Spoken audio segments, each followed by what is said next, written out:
Welcome. This is lesson number 119.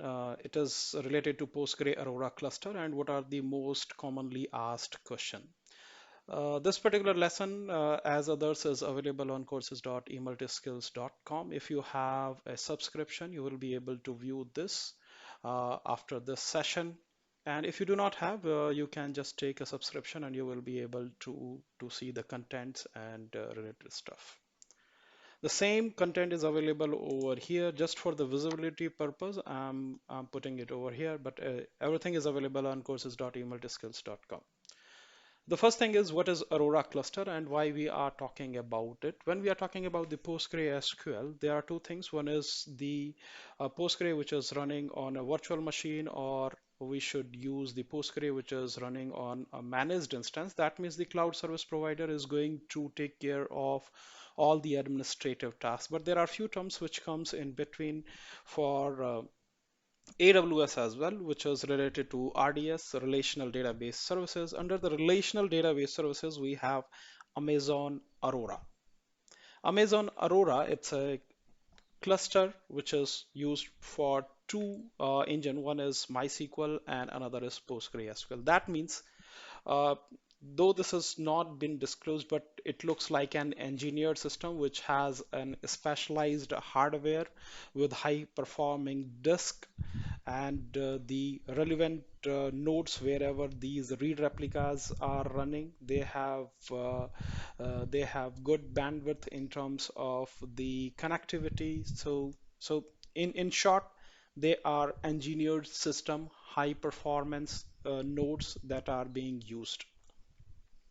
So we'll start from the basic, what is Postgre Aurora cluster. So instead of just saying the Aurora cluster, I will say Postgre Aurora because we are not going to consider MySQL. Though when you uh, provision your Aurora cluster, you have two options. Either you can use the MySQL or you can use the Postgre.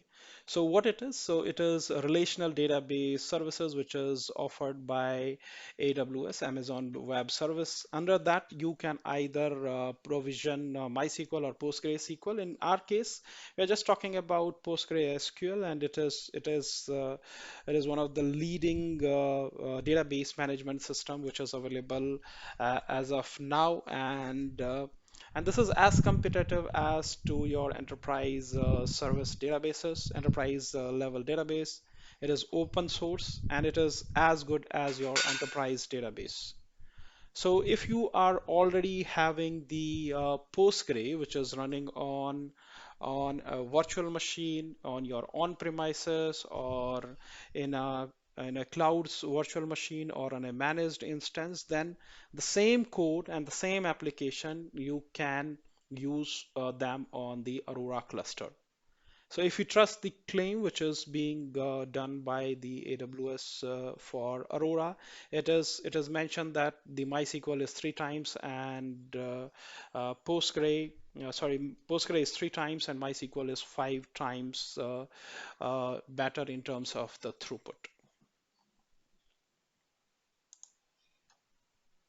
In terms of the storage, they have the highest performance storage which is available, and this is one of the capability of the engineered system. The way these storages are configured and they are available, they are high performance storage, and they take advantage of the distributed storage.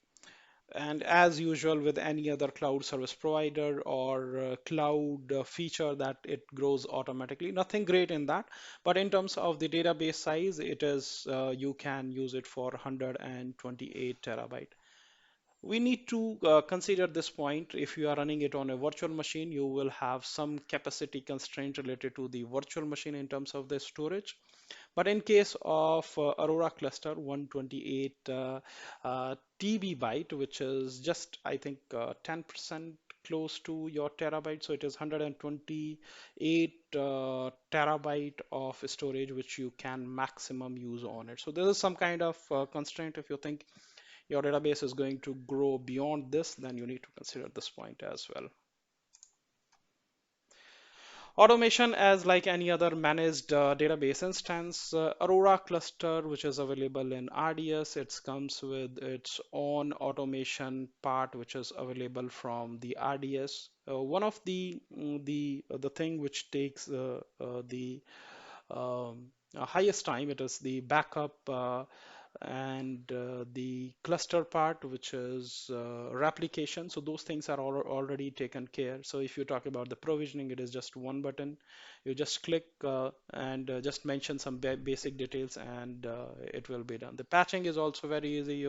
If you just say I have to do auto minor upgrade, you can just select that. You can mention the window, and it will all be taken care. The same is available for the backup and recovery also. The failure detection is automatically taken care of. In case there is a writer issue, the writer will fail, and a new reader, which is it will be provisioned as the writer node. So those are the basic things, nothing great about it. What is the most important feature of these? So Aurora, most of the management system is taken care by the AWS itself, that is the cloud service provider. Uh, Replication is one of the point where in the database administrator spend a lot of time in case there are high wall generation on the primary, and if there is a standby, the replication, if it gets broken, you spend a lot of time doing on this. Aurora, like any other RDS instance, it is going to take care of that. So if you talk about the replication, that's already taken care by them. The storage management, the scaling, that means the scale out. That means if you have to add a reader node, it is going to be very easy. But if you consider it with the virtual machine wherein you have installed the Postgre, in that case, you might have to spend a lot of time and effort in to configure a new streaming replication or bin or similar to any such replication which you are trying. But here it is going to be very easy. We are not going to consider all this. We will see something which is exceptional. If you talk about the data, how do we bring the data in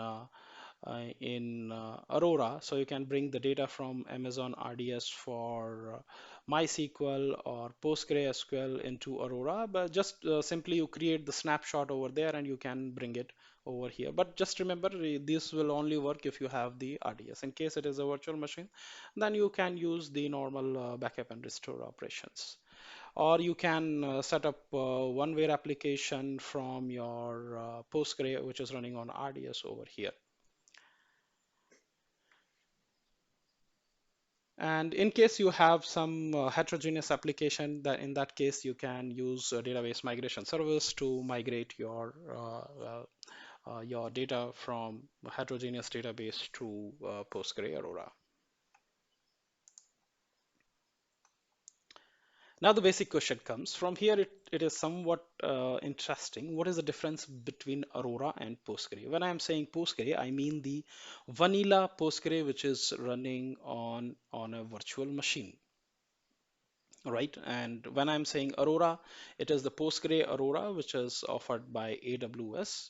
So if I talk about the Postgre, if I have installed just one Postgre instance on a virtual machine, I will use that particular virtual machine running with Postgre both for read and write operations. If you are not able to bifurcate your read and write operation, in that case, it is going to impact the performance of your Postgre. And especially with open source databases like Postgre, if you have not bifurcated the load, that means all the writes should go on the master node, which is my writer node. And in case you have configured the streaming replication, all your reads should go there. But in case you have the Aurora, which is Aurora cluster, you have two things. One is the regional cluster, which is at the top. We will see that sometimes later, and we have something called as writer and reader. So if there is any write operation has to happen, it is going to happen on the write node, and readers, they are going to consume all the read operation. That means your both read and write operations are bifurcated. And on top of that, the replication which is happening from writer to the reader, it is not going to be lagging behind as compared to your standard streaming replication, which you configure on the on two virtual machines where Postgre is running. So in this case, the syncing of the data between the writer and the reader, it is very fast. We'll talk about that why it is so. So this is the basic difference. What is the difference between the Aurora and Postgre? One of the thing is you do not need to configure separately the reader nodes on the fly. You can do it over with the minimum time. But just in case you have to do the same things on the Postgre, it takes time and the effort both.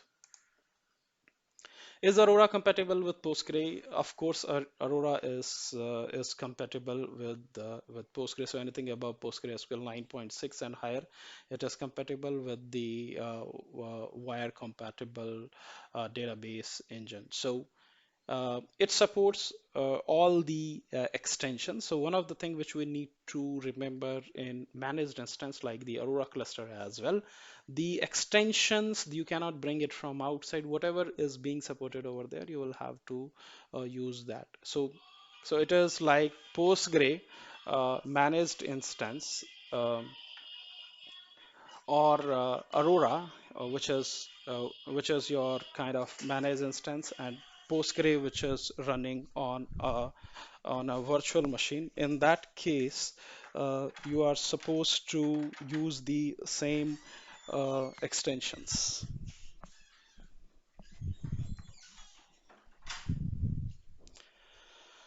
Uh, Moving on to the next topic.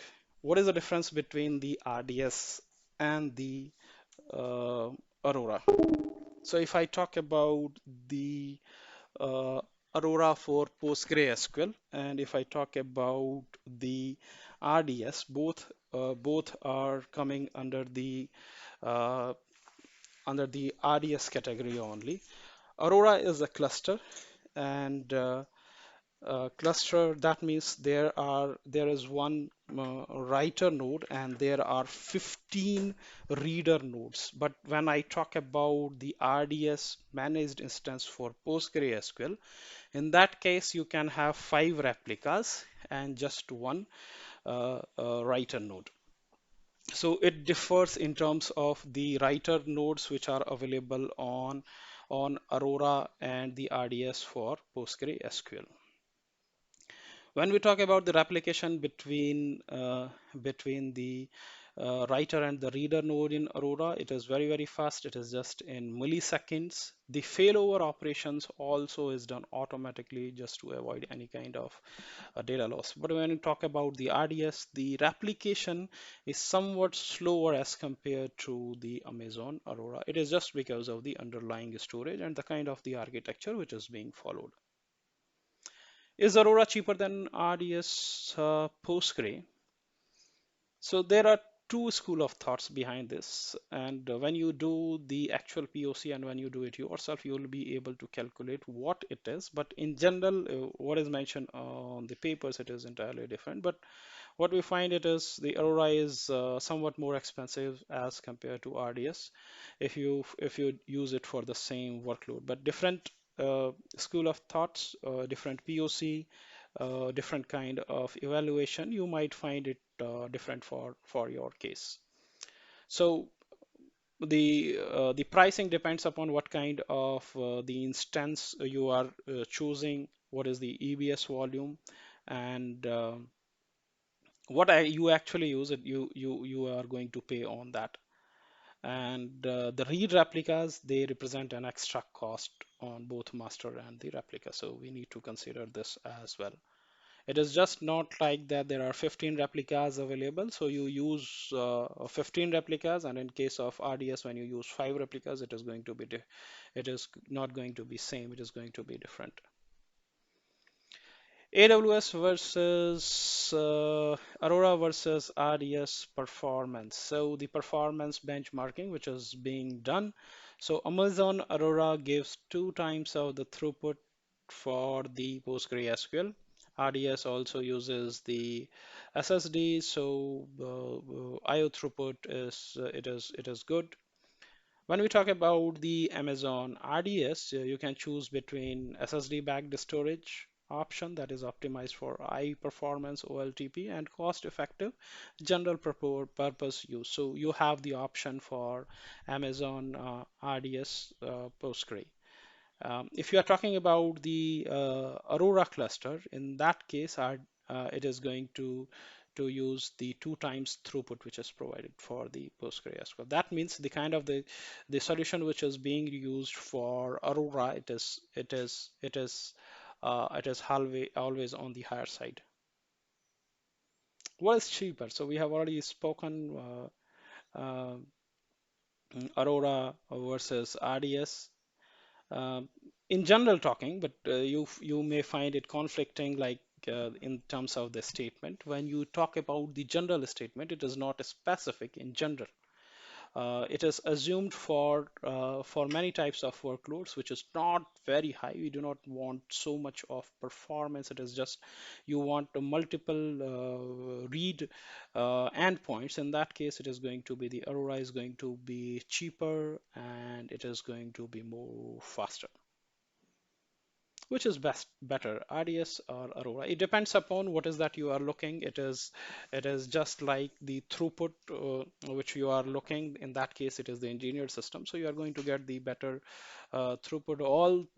Also the RDS, it is going to use the SSD disk, so you have the good IO throughput. But in terms of the testing which is being done, it is assumed that Aurora gives you better performance. Is Aurora DB expensive, or Aurora is generally more expensive? So these are three things we are using on the same topic. If you want more performance, let's say if I have configured 16 GB RAM with the 4 CPUs, and if I for the better performance, if I take Aurora cluster with the 32 GB RAM and 8 CPUs, of course it is going to be expensive. So it depends upon what you are going to be selecting, and the price differs. Is Aurora part of RDS? Yes. So why it is not being called as RDS itself? So it is just one of the component under the RDS. It is called as a cluster. It is just because of the multiple reader endpoints which are available. So that is 15 endpoints which you can be used maximum, and all the automation take part are as it is available in the RDS.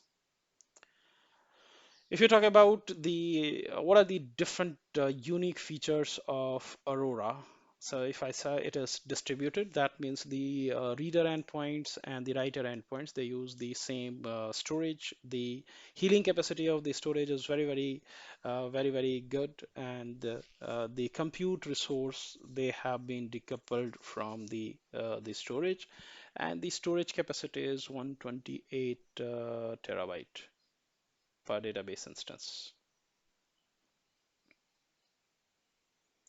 Does Aurora uses SSD like your Postgre managed instance, which is available in RDS? So Aurora data is stored in the cluster volume, which is a single virtual volume that uses SSD disk. Because the data is automatically replicated across availability zone, your data is highly durable with the less possibility of data loss. So yes, so you do not have the option for the other kind of storage. So best quality solid state disks have been already provisioned. How is Aurora being built? So Aurora is built in per GB month increments. So IO is consumed are built in per million request increments. So it is good in that way. So you do not need to provision either the storage or the IO in advance. So both are automatically incremented. Is Aurora replication synchronous? So when we talk about the replication, let's say if I talk about the streaming replication in Postgre, which is running on a virtual machine, in that case, it is asynchronous replication, which happens through the wall. But in case of Aurora replication, the data is returned to the primary DB instance, and Aurora synchronously replicates the data across availability zones to 6 storage nodes, which is associated with your cluster volume. So it provides the data redundancy, it eliminates the I/O, and it minimizes the latency spike during system backups. How many cluster endpoints does one Aurora DB instance have? It is just having one cluster endpoint. So that means that one cluster endpoint will have the writer. So if you further drill down, you will have the reader and the writer. So in general, it is called as the regional cluster. So you will have one primary instance, and let's say if you have configured 5 reader endpoints, so they will be going to so all the read operations will go to the 5 reader endpoints, and all the writers they will go to the write instance or the primary instance or master instance.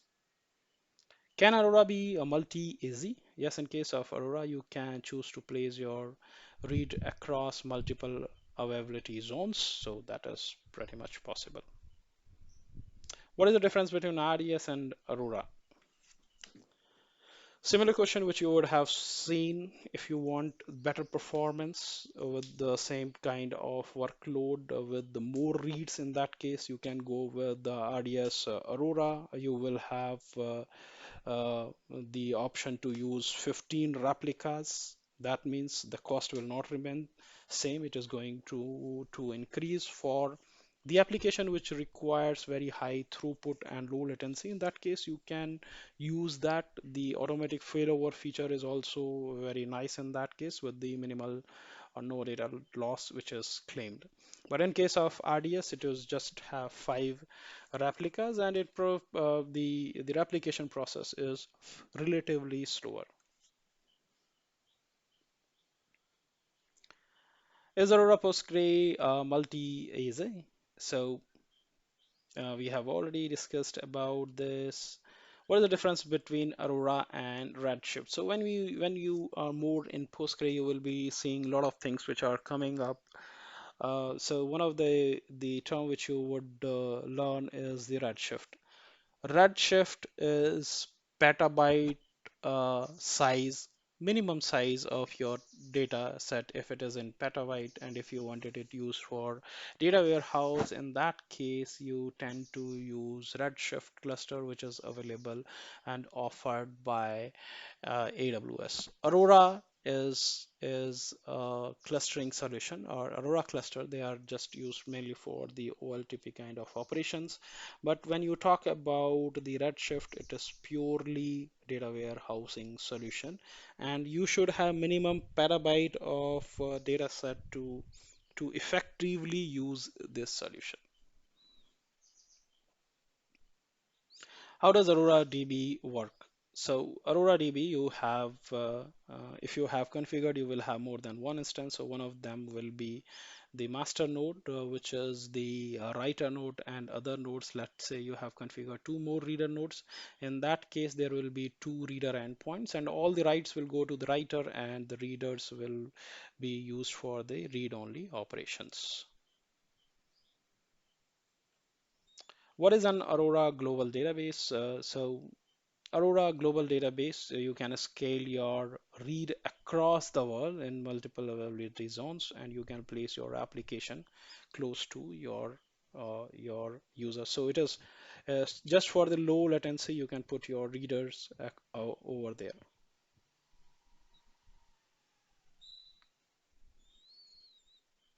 What are the benefits of using read replicas? The benefits of using read replica, and it is highly suggested that you put your read operations only on the read replicas. That is going to decrease the load on your master node, and it will be more used for the write operation, will give you better performance. And you can create the read replicas within single AZ or cross AZ or cross region.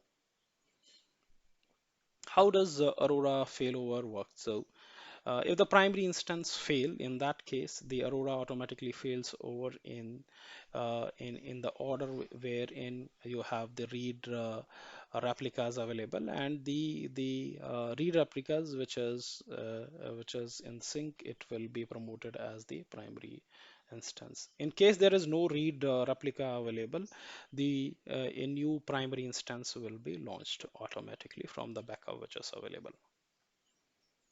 Is Aurora eventually consistent? So by default, Aurora uses a read after write consistency. That means when reading data is consistent, if done on the same node or where the writer wrote their information. Additionally, multi-master cluster provides another option at session level, which is called as a CRA. Is Aurora multi-master cross region? So currently you can have a maximum of 4 DB instance in a multi-master cluster. Does Aurora support partitioning? Yes, you can have 8,192 partitions and some partition per table. However, large number of partitions create performance problems on their own. What is the maximum amount of the storage which is being offered by Aurora? It is 128 terabyte. Can you read from Aurora standby instance? Aurora RDS read replicas can be set with their own standby instances and a different AZ. So in case of Aurora, you can choose to place read replicas across multiple availability zone.